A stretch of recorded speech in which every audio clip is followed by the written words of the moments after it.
It all started in Brooklyn. What's up, YouTube? It's been a few, man. It's been a wild couple days.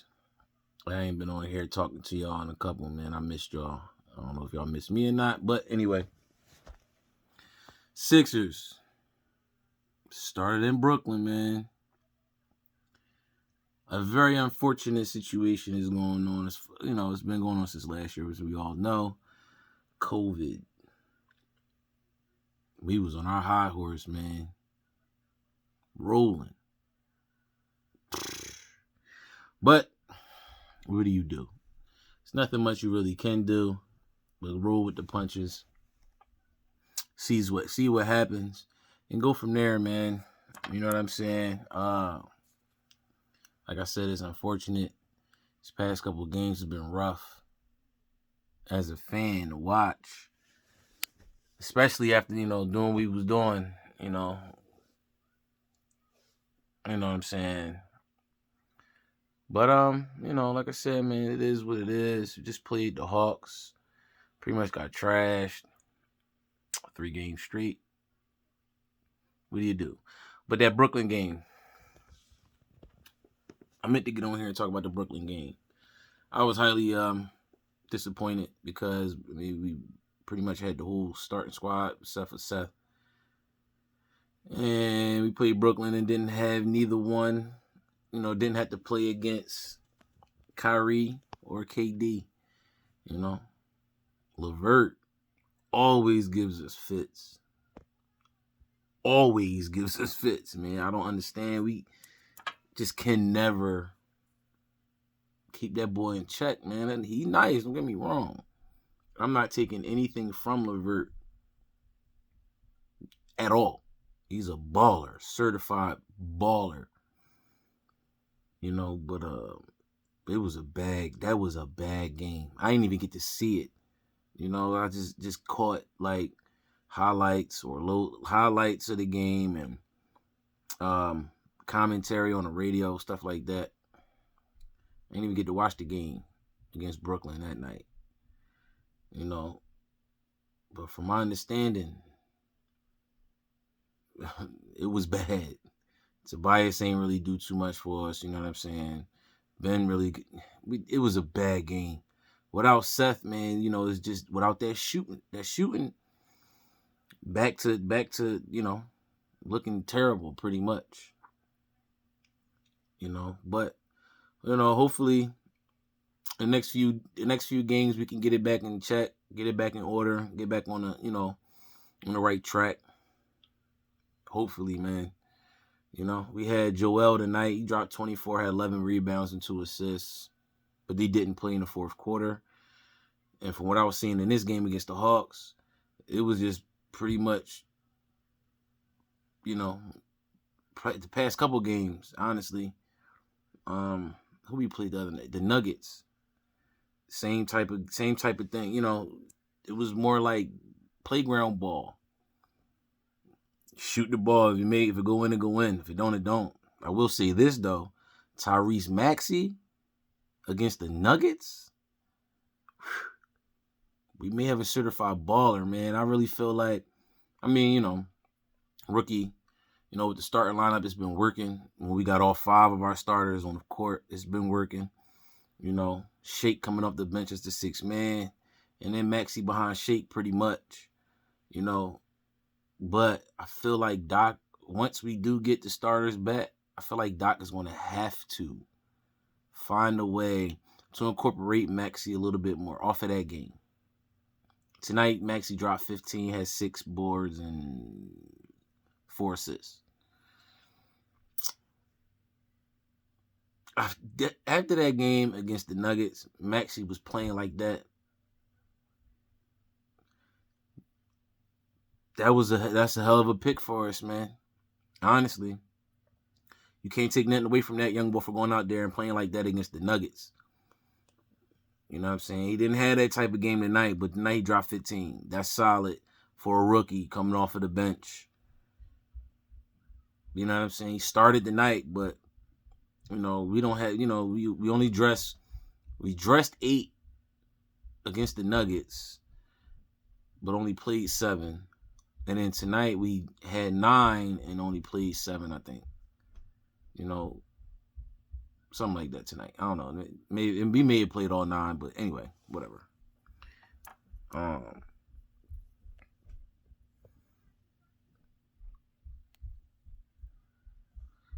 But yeah, man. I mean, I really don't know right now. Like this is real unfortunate, man. It's kind of messing up. What we got going on. You know what I'm saying? It's hard to watch, but it's not like the starters is out there getting trashed. Besides the Brooklyn game, it was bad. That was bad, man. It was just bad, and I'm mad that I missed the game. Honestly, I'm really mad that I didn't get a chance to watch that game. But just hearing from what the commentators and sports, all that stuff was talking about, it was just like they look terrible. They just look terrible. You know what I'm saying? Now it brings us down to 2-3 on the road. And I'm hoping that we don't go back to that road slump like last year. And, but hopefully Doc can get him back in shape, and get the flow back and everything like that, so we can get back to winning again soon. Like this is, it hurt watching this game, man. It really did.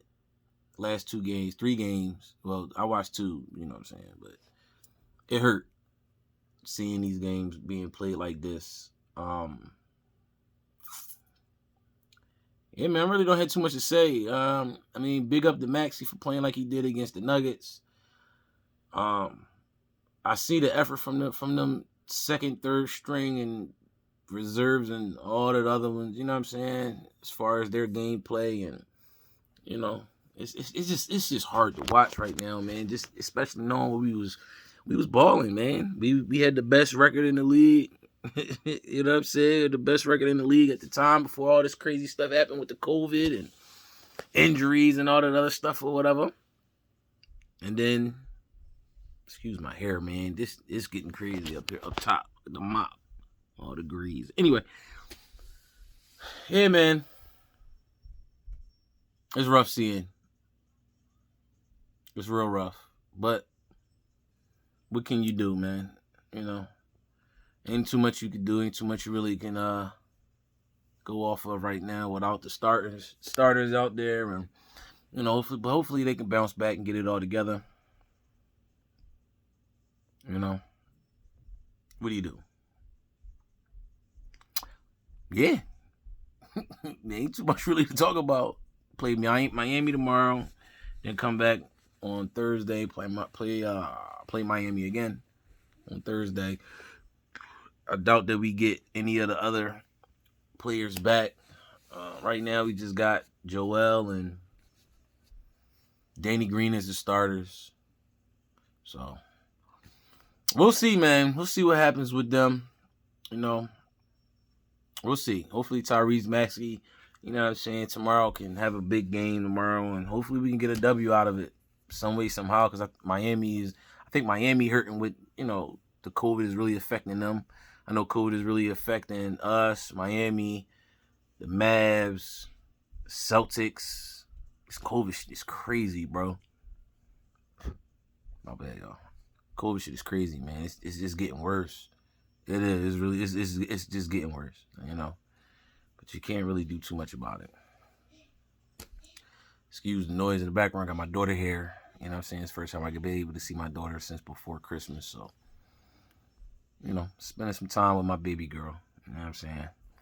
Anyway, I do want to talk about the firing of Doug today. I feel like y'all already know my position. I talked about it before. I'm happy and not happy at the same time. I'm happy because he's gone. I'm not happy because he bought us our chip. And I got into not an argument, but a debate with one of my friends on Facebook. And his position was pretty much like Philly fans are ungrateful and not loyal. And I hear what he's saying, but when it comes to sports and Philly, it's not about being loyal. This is a business. I mean, I'm not the one that fired him. Yes, I wanted him to be fired because, I mean, you seen what was happening for the past few years. Yeah, we made it to the playoffs, 2 out of the last 3 years. But barely made it to the playoffs in a terrible division.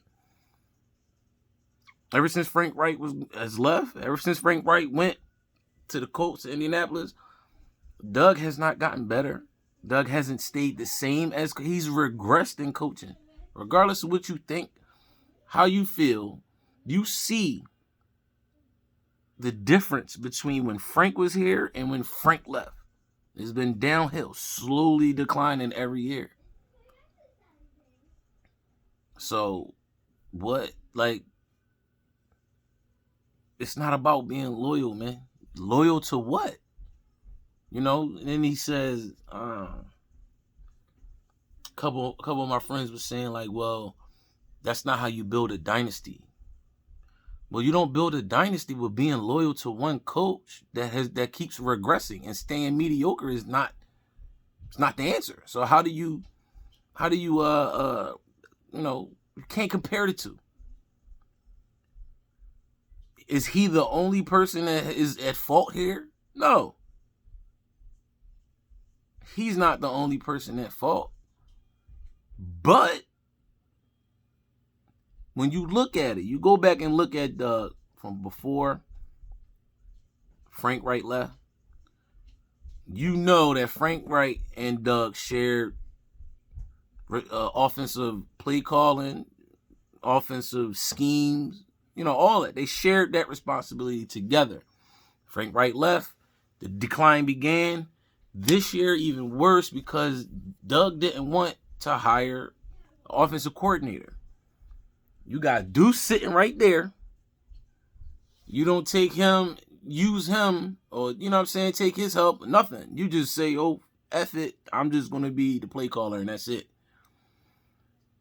Was it something that had to do with, management? Probably. Can't sit here and say it wasn't. But, come on, bro. No. And ultimately got him fired. And 9 times out of 10, it really wasn't him that got him fired. It probably was Carson Wentz. To be honest with you, it probably was Carson Wentz. You got all this money tied up in Carson Wentz. The decision had to come down to it. And we're gonna let all this money walk. And their relationship is tainted. There's no trust there between Carson and Doug anymore. So you take the less cut out of, you know what I'm saying? You get what I'm saying. Keep Carson, let Doug walk. And now it's going to be a project and trying to get Carson back to being Carson of old. Do I think Carson could come back with the right coaching? Yeah. The right coaching. It has to be the right one. It can't be somebody that's coming in here defensive minded. I don't know, man. This is about to be real crazy. My biggest thing is, why is Howie still here? It just doesn't make sense. You know what I'm saying? I don't see how this is going to make us better right away. And, with a coaching change, we're not going to be right back on top. You know what I'm saying? It's definitely rebuilding time. Did Doug deserve to be fired? I say yeah. Like it or not, it's my opinion. You don't like my opinion, that's fine. That's cool. Whatever your opinion is, it's your opinion. You know what I'm saying? I'm not taking nothing personal you say. I hope you don't take nothing personal I say. But, at the end of the day, man, when you really think about it, Doug has not done anything to help Carson be better. Doug's play calling has been terrible. We've talked about this before. You got a messed up, you got a bum, you got a, Your offensive line is injured all season. You're shuffling in and out players, but you still want to throw the ball 50 times a game, not run the ball. When you have a running back that's averaging 5 point whatever yards per carry, that's on Doug. Yes, Carson deserved to have been benched in week 3, in my opinion.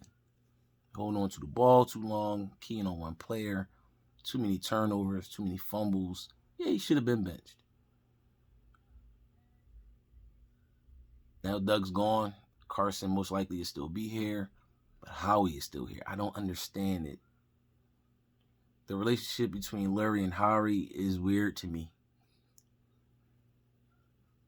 And I don't see anything getting better as far as drafting goes if Howie is still here. In my world, right? Howie is fired. We bring in Louis Riddick. Doug is gone. In my world, we bring in Eric Bieniemy. I can't never say his name, but y'all know what I'm talking about. And then offensive coordinator, Deuce. Defensive coordinator, I don't know yet, but Deuce should be offensive coordinator and possibly the head coach if we can't get Eric Bieniemy. You know what I'm talking about. But Louis Riddick, Eric and Deuce is my perfect world for the Eagles. And I just feel like, we won't be right back in it, but with the NFC East being so terrible, we mess around and could be right back in it. But whatever, man. We'll see what happens. You know what I'm saying? I really don't have too much to talk about tonight. I'm just waiting to see what's going on with the Birds. I'm hoping that the Eagles too, but I hope that the Sixers can get it back together and we get our starters back and we get back to this winning ways, get back on track. I'm hoping. But, ain't too much you really can stress about, especially with this COVID going on as far as the Sixers go. But Jeffrey Lurie need to start really thinking about letting Howie go, because Howie is not.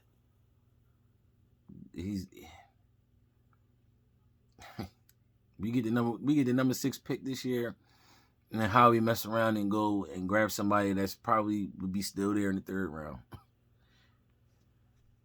Yeah, so there's nothing really too positive to really take from all of this. I'm about to turn on this championship game, college championship game. Sit back, watch that, and I'm taking it down, put the baby to sleep and all that other stuff, man. So I'm out of here. I ain't gonna keep y'all no much longer. I appreciate everybody that watches the videos, man. I really do. Y'all know the routine, man. Stay blessed, stay positive, stay away from the negative-ish, man. Y'all be safe out here, man. I'm gonna holler at y'all next time. Peace.